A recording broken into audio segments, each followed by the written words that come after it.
வணக்கம். புதுவை மற்றும் அதனை சுற்றியுள்ள பகுதிகளில் நடைபெற்ற பல்வேறு நிகழ்வுகளை விரிவாக காண்பதற்கு முன்பு தலைப்புச் செய்திகளை காண்போம். நீண்ட இழுபறிக்கு பிறகு 3 அமைச்சர்கள் பதவியேற்பு, விரைவில் இலாகா ஒதுக்கீடு. ரயிலில் கஞ்சா கடத்தல், மேற்கு வங்க வாலிபர் கைது. திருக்கனூரில் இருசக்கர வாகன திருட்டு, வாலிபர் கைது. இனி விரிவான செய்திகள். நீண்ட இழுபறிக்கு பிறகு புதுச்சேரியில் 3 அமைச்சர்கள் இன்று பதவியேற்றுக் கொண்டனர். துணைநிலை ஆளுநர் கைலாஷ்நாதன் அவர்களுக்கு பதவி பிரமாணமும் ரகசிய காப்பு பிரமாணமும் செய்து வைத்தார். புதுச்சேரியில் கடந்த மாதம் 13ஆம் தேதி முதலமைச்சர் ரங்கசாமி மற்றும் 2 அமைச்சர்கள் பதவியேற்றுக் கொண்டனர். அதனைத் தொடர்ந்து தற்காலிக சபாநாயகராக அன்பழகன் நியமிக்கப்பட்டு கடந்த மாதம் 20ஆம் தேதி சட்டமன்ற உறுப்பினர்களுக்கு பதவி பிரமாணம் செய்து வைத்தார். தற்போது வரை அமைச்சர்களுக்கு இலாகா ஒதுக்கப்படவில்லை. மேலும் 3 அமைச்சர்கள் 1 மாத காலமாக நிரப்பப்படாமல் இருந்து வந்தனர். நீண்ட இழுபறிக்கு பிறகு கடந்த 3ஆம் தேதி அமைச்சரவை விரிவாக்கத்திற்கான என்ஆர் காங்கிரஸ் கட்சியை சேர்ந்த ராஜவேலு, சிவக்கொழுந்து மற்றும் பாஜகவை சேர்ந்த ராஜசேகர் ஆகியோர் பெயர்களை கொண்ட பட்டியலை முதலமைச்சர் ரங்கசாமி துணைநிலை ஆளுநரிடம் வழங்கினார். அதற்கு உள்துறை அமைச்சகம் ஒப்புதல் அளித்ததை தொடர்ந்து இன்று காலை 9:15 மணிக்கு ஆளுநர் மாளிகையில் நடைபெற்ற விழாவில் ஆளுநர் 3 அமைச்சர்களுக்கு பதவி பிரமாணம் செய்து வைத்தார். இதனைத் தொடர்ந்து இன்று மாலை அல்லது நாளை அனைத்து அமைச்சர்களுக்கும் இலாகா ஒதுக்கப்படும் என தெரிய வருகிறது. அதேபோல் சபாநாயகர் தேர்வும் நடைபெறும் என கூறப்படுகிறது. நிகழ்ச்சியில் முதலமைச்சர் ரங்கசாமி, தலைமை செயலாளர் மற்றும் அமைச்சர்கள், சட்டமன்ற உறுப்பினர்கள், கட்சி நிர்வாகிகள் பலரும் கலந்து கொண்டனர்.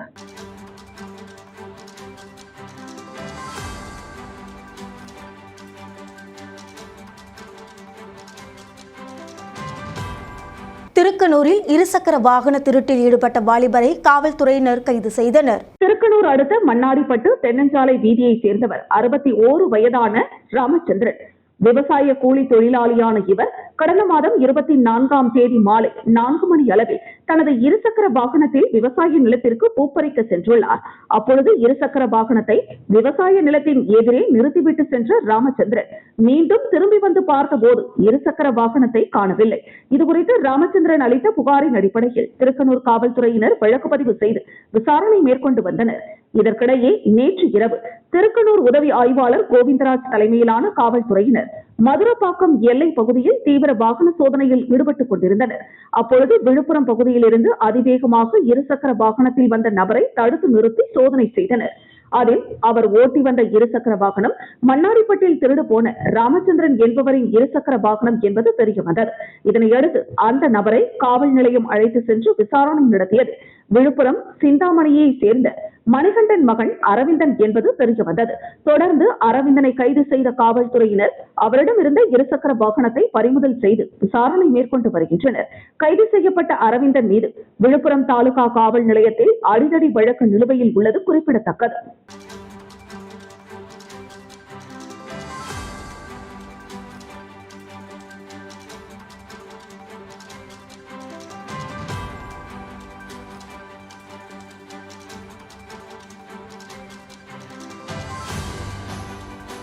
தேர்தல் நடத்தை விதிகளை முன்னிட்டு மூடப்பட்ட காமராஜ் நகர் தொகுதி சட்டமன்ற உறுப்பினர் அலுவலகத்தில் இயங்கிய உணவு கூடம் 2 மாத இடைவெளிக்கு பிறகு மீண்டும் திறக்கப்பட்டது. புதுவை காமராஜ் நகர் தொகுதியில் உள்ள சட்டமன்ற உறுப்பினர் அலுவலகத்தில் சட்டப்பேரவை தேர்தலுக்கு முன்பு தினமும் அறுசுவை உணவு அளிக்கப்பட்டு வந்தது. தேர்தல் விதிமுறைகள் அமலுக்கு வந்த நிலையில் உணவு கூடம் மூடப்பட்டது. இந்த நிலையில் ஏறக்குறைய 2 மாத இடைவேளைக்கு பிறகு மீண்டும் திறக்கப்பட்டு அறுசுவை உணவு வழங்கப்பட்டது.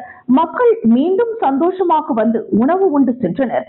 இதுகுறித்து முதலியார்பேட்டை சட்டமன்ற உறுப்பினர் ஜான்குமார் கூறுகையில், வாரந்தோறும் 3 நாட்கள் உணவு வழங்கப்படும் என்றும் சில மாதங்களில் மீண்டும் தினமும் உணவு வழங்கப்படும் என்றும் ஒரு நாள் 10,000 பேருக்கு உணவு வழங்கப்பட உள்ளது என்றும் லட்சிய ஜனநாயக கட்சியின் தலைவரும் காமராஜர் நகர் தொகுதி சட்டமன்ற உறுப்பினருமான ஜோஸ் சார்லஸ் மார்டினின் அறிவுறுத்தலின்படி இந்த உணவு திட்டம் செயல்படுத்தப்பட்டு உள்ளதாகவும் தெரிவித்தார்.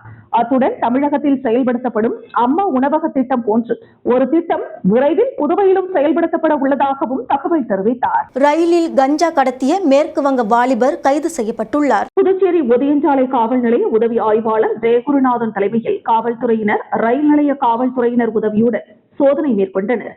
அப்போது ரயில் நிலையத்தின் உள்ளே சந்தேகப்படும்படியாக ஒருவர் அமர்ந்திருந்துள்ளார். அவரிடம் காவல்துறையினர் விசாரணை நடத்திய போது முன்னுக்கு பின் முரணாக பதிலளித்துள்ளார். பிறகு அவரிடம் இருந்த பையை சோதனை செய்த போது அதில் கஞ்சா பொட்டலங்கள் இருப்பது தெரியவந்தது. இதையடுத்து அவரை ஒதியஞ்சாலை காவல் நிலையத்திற்கு அழைத்து சென்று விசாரித்த போது மேற்கு வங்காளத்தை சேர்ந்த 39 வயதான சஞ்சீவ பத்ரா என்பதும் புதுவையில் விற்பனை செய்ய கஞ்சாவை கடத்தி வந்ததும் தெரியவந்தது. இதையடுத்து காவல்துறையினர் அவரிடம் இருந்த 50,000 ரூபாய் மதிப்பிலான 950 கிராம் கஞ்சா பொட்டலங்களை பறிமுதல் செய்து அவர் மீது வழக்கு பதிவு செய்து நீதிமன்றத்தில் ஆஜர்படுத்தி காலாப்பட்டு மத்திய சிறையில் அடைத்தனர்.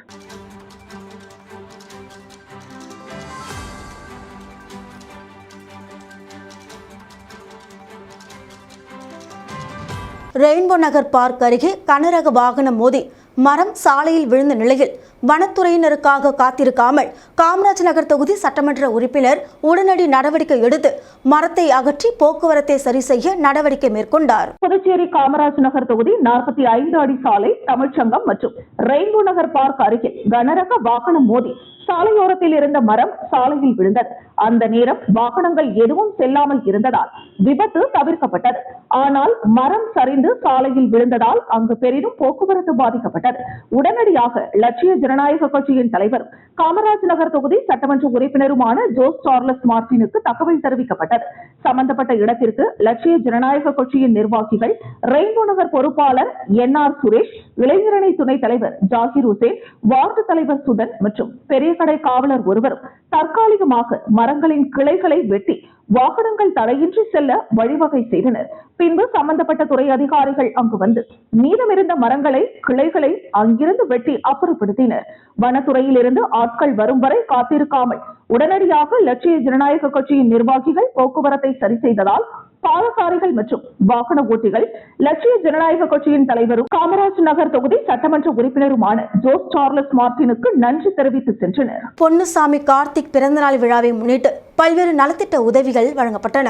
விழுப்புரம் மாவட்டம் செஞ்சி தாலுகா மலையரசன் குப்பத்தை சேர்ந்த பொன்னுசாமி கார்த்திக் என்பவர் சென்னையில் செயல் அறக்கட்டளை மற்றும் நம்ம ஃபேமிலி குரூப் என்ற அமைப்பின் மூலம் நோ பசி நோ அனாதை என்ற குறிக்கோளுடன் ஏழை எளிய மக்களுக்கு பல்வேறு நலத்திட்ட உதவிகள் செய்து வரும் நிலையில் பொன்னுசாமி கார்த்திக் பிறந்தநாள் விழா வெகு விமர்சையாக கொண்டாடப்பட்டது.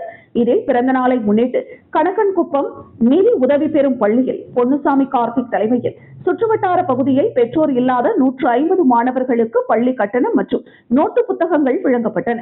தொடர்ந்து 1,00,000 மரக்கன்றுகள் நடுதல், விவசாயிகளுக்கு 200 மூட்டை விதை நெல், 200 யூரியா மூட்டை விவசாயிகளுக்கு வழங்கப்பட்டது.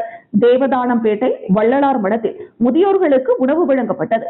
செஞ்சி தாலுகா ஆலம்பூண்டி பேருந்து நிலையம் அருகில் 200 நபர்களுக்கு தலைக்கவசம் வழங்கும் நிகழ்ச்சி நடைபெற்றது. சத்தியமங்கலம் காவல் உதவி ஆய்வாளர் ரமேஷ் கலந்து கொண்டு தலைக்கவசம் வழங்கி விழிப்புணர்வை ஏற்படுத்தினார். 2000 ஆண்கள் மற்றும் பெண்களுக்கு வேட்டி சேலை வழங்கினர். நிகழ்ச்சியில் செயல் அறக்கட்டளை நிர்வாகிகள், நம்ம ஃபேமிலி குரூப் நிர்வாகிகள் மற்றும் விவசாயிகள், பொதுமக்கள் கலந்து கொண்டனர். மீண்டும் தலைப்புச் செய்திகள். நீண்ட இழுபறிக்கு பிறகு 3 அமைச்சர்கள் பதவியேற்பு, விரைவில் இலாகா ஒதுக்கீடு. ரயிலில் கஞ்சா கடத்தல், மேற்கு வங்க வாலிபர் கைது. திருக்கனூரில் இருசக்கர வாகன திருட்டு, வாலிபர் கைது. இத்துடன் செய்திகள் நிறைவடைகின்றது. உங்களிடமிருந்து விடைபெறுவது ஜானகி. செய்திகளை உடனுக்குடன் தெரிந்து கொள்ள கமலா தொலைக்காட்சியின் சமூக வலைதளத்தை பின்பற்றவும். நன்றி, வணக்கம்.